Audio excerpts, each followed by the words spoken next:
जी के चरणों में सत सत नमन करते हैं। और उन्होंने एक बार फिर जो 1857 की अपनी क्रांति थी उसको उजागर कर दिया, क्योंकि हमारी सरकार गूंगी बहरी है। मैं ये नहीं मानती यही सरकार गूंगी बहरी है।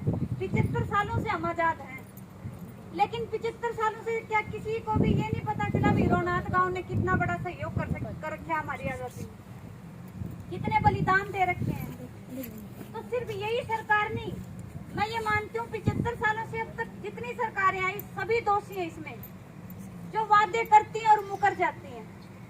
क्योंकि सरकार का काम सिर्फ घोषणाएं करना रह गया, उनको लागू नहीं करती। वो लागू करने का काम आजकल के किसान और जवान कर रहे हैं। तो इस रोनाथ गांव को एक आश्वासन भी देना चाहती हूँ मैं, भाई आप अपने आप को अकेला ना समझे। जहाँ आपका पसीना गिरेगा वहाँ आपकी बेटियां आपसे आगे खून देने के लिए तैयार है। इस गांव को शहीद का दर्जा दिलवा के रहेंगे, क्योंकि ये हमारी भीख नहीं है। भीख नहीं मांग रहे हम सरकार से, हमारा हक है। हमने अपने पूर्वजों का बलिदान दिया है और आज भी हम उसी स्थिति में हैं। आजाद होके भी हम सरकार की नजरों में गुलाम हैं। कल ताऊ जी बता रहे थे भी पिछले 75 साल से इस गांव में हमने कोई तिरंगा नहीं लहराया है। तो सबसे बड़ा सवाल तो हमारे प्रशासन से है मेरा, भाई हाँ आप हर बार ये तिरंगा झंडा लहराओ, तिरंगा झंडा लहराओ, तो क्या ये रोनाथ गांव हमारे हरियाणा में नहीं आता? ये भी तो हरियाणा का एक हिस्सा है।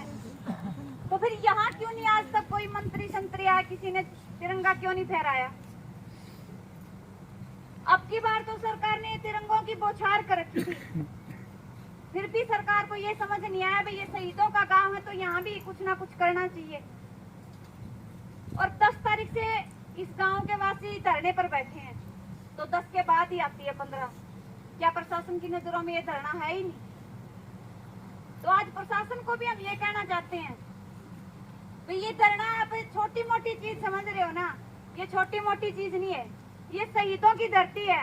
और आज इस धरती पर किसान और जवान इकट्ठा हो गए हैं और यहाँ से जो यहाँ की मांगे उनको सबको पूरा करवा के ही उठेंगे।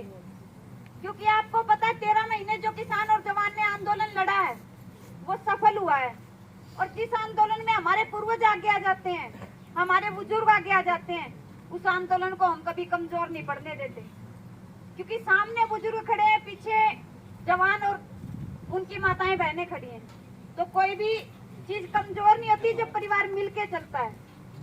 और आज फिर वही स्थिति है, सारा परिवार एक है, सारा हरियाणा एक है, जवान और किसान एक हैं। और जो संतलाल जी ने शहादत दी है उसको बेकार नहीं जाने देंगे।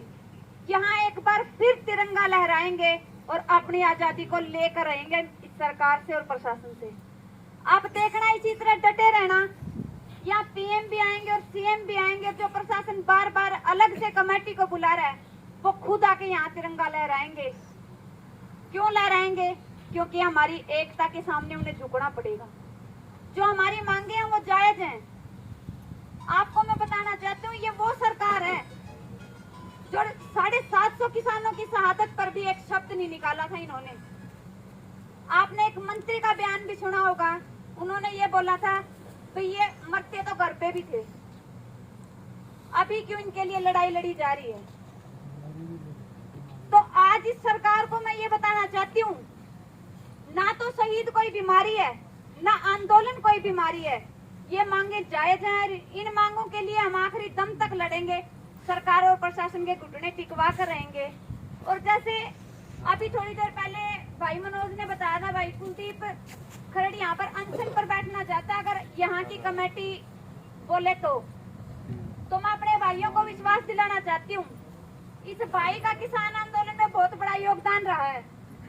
और इनके गांव के आंदोलन में एक दलित परिवार से शहीद हुए थे, उसका मुआवजा सरकार ने नहीं दिया था। इन्होंने वहां भी अनशन पर बैठ के, भूख हड़ताल पे बैठ के प्रशासन के घुटने टिकवाए और उनकी मांगों को पूरा करवाया। तो यहाँ भी मैं आपसे चाहती हूँ ऐसा कोई ठोस कदम लिया जाए ताकि जो हमारे युवा भाई हैं वो इस आंदोलन को मजबूती प्रदान करें और सरकार और प्रशासन को जल्दी से जल्दी झुकाने का काम करें।